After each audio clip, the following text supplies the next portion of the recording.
Morning to you, Good morning. Thanks for joining. Just wanted to quickly pick up on that assisted dying vote. Do you know how you're going to vote tomorrow? Yes, I'll be voting in favour of the bill. But what I would say is that, look, this has been a really hard decision. I think the vote has brought the best out in Parliament because I think colleagues have engaged in the spirit of it. I think it's a question of conscience, and I think everyone will have constituents in their patch who have heartbreaking stories in support of assisted dying and heartbreaking stories against it. And you're having to make a judgment based on conscience. And for me, you know, I think that right to be able to choose how you die is something that I believe in.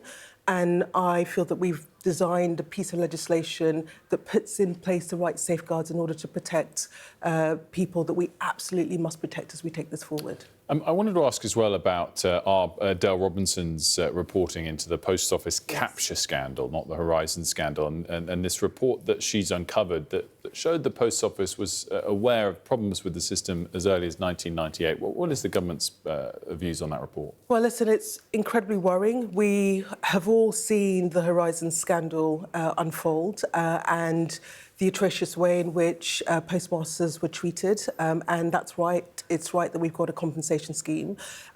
Look, I think on the specifics of capture, I know that my colleagues in the Department for Business are engaged with particular victims, are looking at this case to make sure that we treat it in the way that we ought to. But I think everyone has learnt the lessons of cover-ups, everyone has learnt the lessons of scandals that penalise people that should be protected, and that is something I'm confident that this government will not do. And if it does evolve that there were wrongful convictions, will the government be quicker to act this time round to either overturn those or pay compensation where necessary? Well, listen, we are engaging, and the reason why we're engaging early is to make sure that we are responding in the right way and responding quickly. I think everyone has learned the lessons. Horizon should never have happened in the way that it did, and it is incumbent on any government to make sure that that is never repeated again. I wanted to ask about the latest situation between Israel and Iran. Some reporting suggesting that the government has received advice that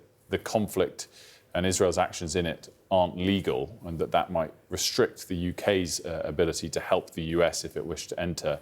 What can you shed on that?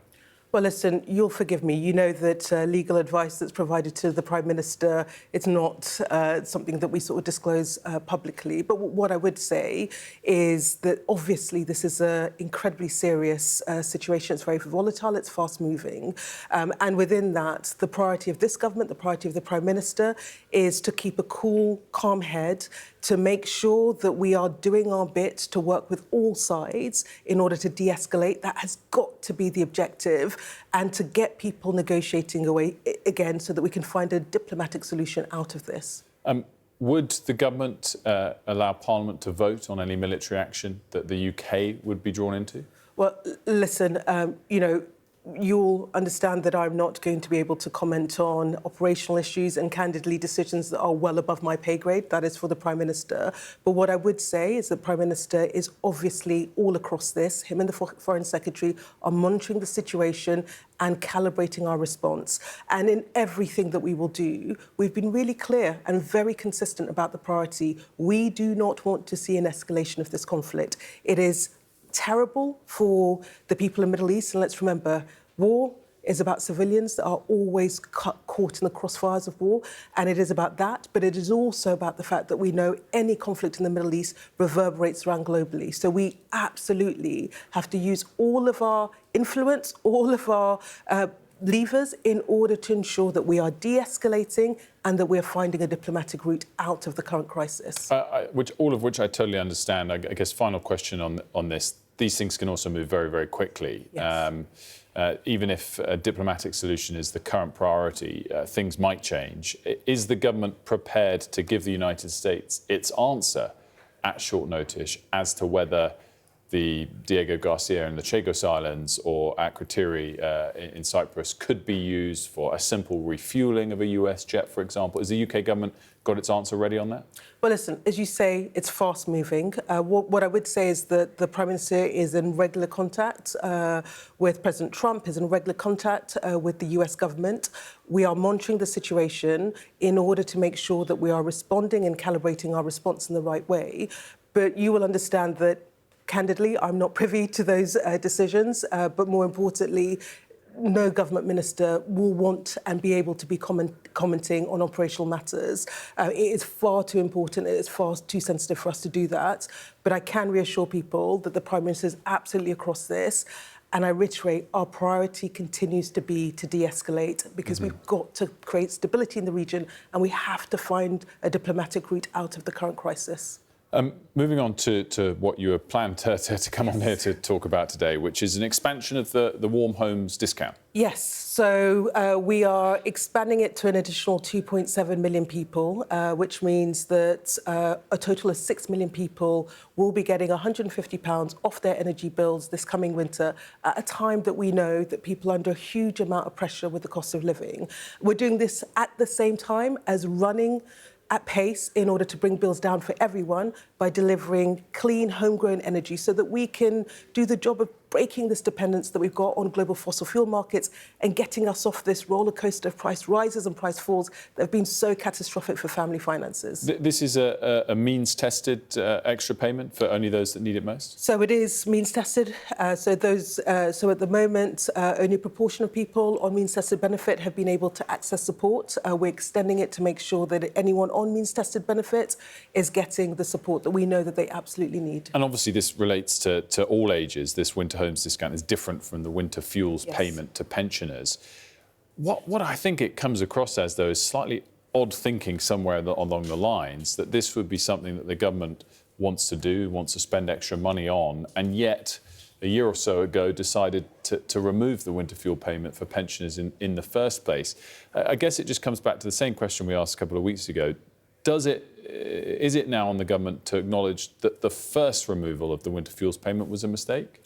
Well, listen, what I'd say is that the Chancellor made a decision to means test the winter fuel payment, and the threshold was set at the level of pension credit. We had a lot of feedback. I went across the country talking to pensioners and heard that threshold was too low. We have listened, we've responded, and we've increased the threshold so that there are more pensioners who wanted support, need support, weren't getting support, that will be getting that support. And, you know, from my perspective, it is a good thing that the Chancellor has the fiscal space, the fiscal headroom in order to do that. My priority has always been really clear. We know that people are under pressure, and so we've got the responsibility to ensure that vulnerable households who are struggling with their bills are protected. And that's what I think we now have a package that is delivering on. I get just a final thing on this. 10 months ago, was it a mistake to the initial decision to remove the winter fuel payment? So we didn't get the threshold right. Of course we didn't get the threshold right. It was too low, and there are pensioners that were struggling that weren't captured within that threshold. So we have got feedback that it was too low. We've adjusted the threshold. We've lifted it up, which means that people who need support are now getting support. And for me, that's the most important thing. I guess just finally to bring it back to the situation in the Middle East, is there significant concern after a little bit of easing of energy prices that some of the worst inflation kicked on by a conflict linked to commodity prices could return? Well, listen, we all remember the energy crisis sparked by the war in Ukraine. So this is something that we are monitoring very, very closely. At the moment, it doesn't look like it's filtering into prices. Prices are where they have been and we expect them to be. But look, I think you're always going to have these conflicts. We're in a very, very volatile world. And this is why our mission to deliver clean, homegrown power is so important, because we are very clear that we cannot be at the whims of global fossil fuel markets that we have absolutely no control over. We've got to be reliant. We've got to build our energy security, because that is the way in which we guarantee financial security for families across the country. Minister, thanks so much for joining us. Good to see you this morning. Thank you for having me.